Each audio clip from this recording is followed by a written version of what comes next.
Hey guys, welcome to Cooking with Steven and Jacqueline. Today we're going to make another amazing Trini Style recipe called curry stew chicken. So let's sit back and enjoy the ride.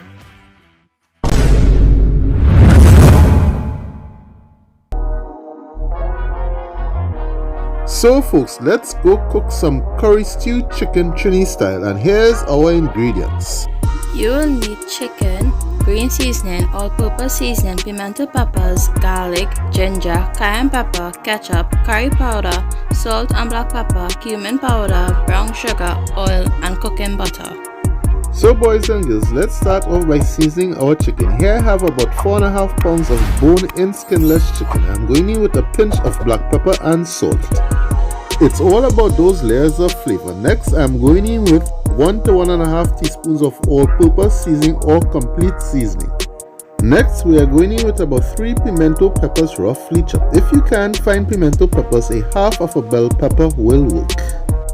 Next, going into the mix will be 2 to 3 cloves of garlic minced finely, also about a 1-inch piece of ginger minced finely.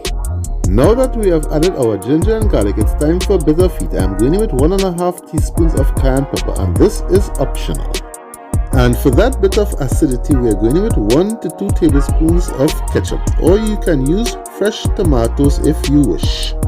Now for one of our main ingredients, we are going in with 2 to 3 tablespoons of our homemade Trini Style green seasoning. I will have a link on how to make this in the description box below and also in the iCards above. Last but not least, we'll be going in with 2 to 3 teaspoons of a curry powder. Now that all our ingredients are in the pool, it's time to give it a good old mix with a spoon, or you can use your hands. Make sure you get every piece of chicken coated with those seasonings. This is a spin-off to our Trini Style stewed chicken. The only difference is adding the curry. I will have a link to that video in the description box below and also in the iCards above. Now that the chicken is all seasoned up, let it marinate in the fridge for about 2 to 3 hours, or even overnight would be better. The next time you see me, we'll be at the stove. And in a miracle of time, we are at the stove. Here I have my pot on high heat. I'm going to be adding 2 tablespoons of vegetable oil. The oil won't take long to get hot because the pot is already hot. Now we're going to add 3 tablespoons of brown sugar.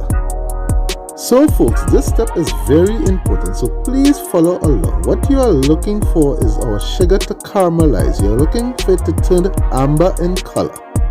You want to continue stirring this until you see the sugar melts and you start to see that caramelization taking place.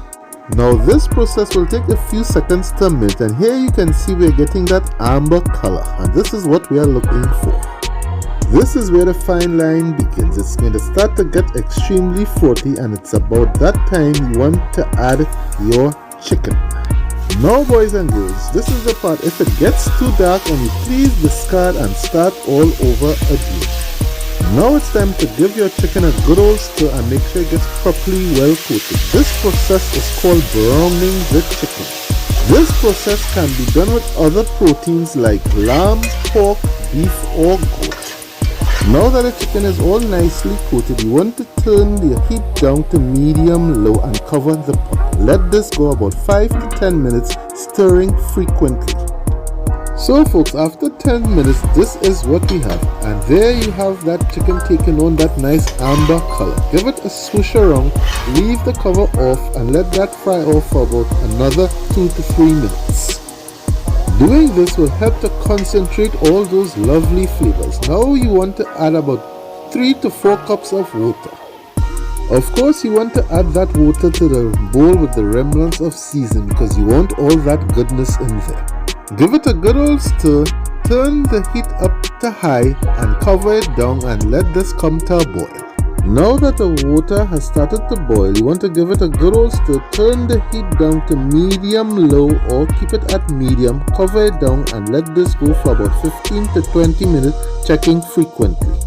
After about 20 minutes, here you can see that the liquid has reduced quite a bit. Now it's time to add our cooking butter. Here I'm adding about 1 to 1.5 tablespoons of that butter. This butter adds an extra flavor to your pot. It is designed for curry stews and you can even add it to your beans or peas. So put the cover on and let this go for another 10 to 15 minutes. And in a miracle of time, 15 minutes has gone by. So you want to give this a good old stir. By this time the chicken should be cooked. And look how that chicken has that lovely amber color. Now all you want to do is to reduce your sauce. In doing so, just leave off the cover and let this go for a couple minutes until you get the consistency you're looking for. And after a few minutes, you can see our sauce has thickened up quite a bit, and this is the consistency that I am looking for. This goes well with mashed potato, rice or pasta. So let's head on over to the counter and get this plated up. Here I'm just adding some culantro and garlic, which I finely mince. You can use cilantro in place of the culantro. This helps to take the flavor to a whole new level. This could be eaten with rice or mashed potatoes or even a side of potato salad. Now that we have gotten all nice and pretty for the thumbnail, let's fasten our seatbelts and get ready for a drive-by. Let's go!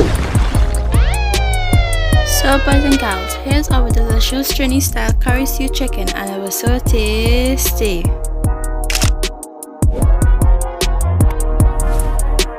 I hope you all enjoyed the video. Like, comment, and don't forget to subscribe and turn on the post notifications for more videos. See you all on our next cooking journey, and we're out until next time.